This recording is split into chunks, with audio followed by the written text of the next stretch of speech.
So here's a skeleton of the full circuit that you're going to be building. I say skeleton because it has all of the necessary infrastructure, all of the backbone. We have here the switches that have been connected both to power through these wires, then the switches, then resistors down to ground. We can connect in between the switch and the resistor. Remember, that's the rule of thumb, always connect between the switch and the resistor. We have the inverter chip, the 7404. We have the AND gate, the 7408, the OR gate, the 7432. There's another chip over here which you don't need to use right now, so we'll ignore that one. But notice that each one of these has power going up to pin 14, and then it has ground connected to pin number 7. That's the common connection that appears on each one of these chips. And then I also have an LED over here, and the LED is ready to go through a 180 ohm resistor down to ground. So I can take, for example, this first input. This is input A. I can see on the schematic that needs to go to pin number 1 of this first chip, and so pin number 1 is right here, and there's the first wire that needs to be connected. You'll be using these jumper wires because they're much easier to make the connections. Ultimately, pin 8 of this last chip, so that's pin 8 right here. Pin 8 is going to have the output, and that output is going to go onto the top of this LED.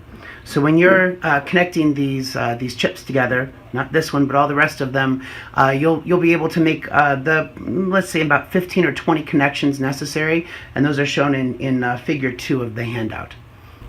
And this is what it looks like when the circuit has been fully assembled. You can see over here on the far left are the dip switches with the resistors, and so those follow the circuit that we showed in the lab handout. Those are sending signals to the inverter chip, the 7404. Then the inverter chip is delivering signals to the AND gate, that's the 7408. Then the AND gate is sending signals to the OR gate, that's the 7432. And then the OR gate is sending a single signal out to this LED, which is being current limited by this resistor right here. Now we need to try all 16 combinations of these 4 switches over here.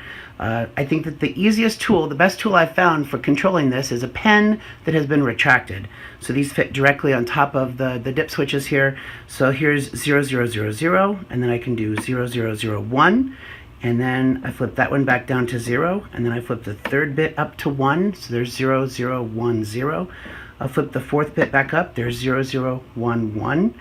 Now I flip both of those back down again, and then I flip the bit number 2 up, so here's 0100. Then I'm going to flip the last bit. Oh, and look, the light goes out, the LED goes out. Now I can keep going. I can flip this last bit down, light goes back on again, flip this one up, light stays on. I could keep going, but I don't want to give away all the secrets. So you'll try all 16 combinations of these switches, and you should get the same result as you got when you did the analysis by hand.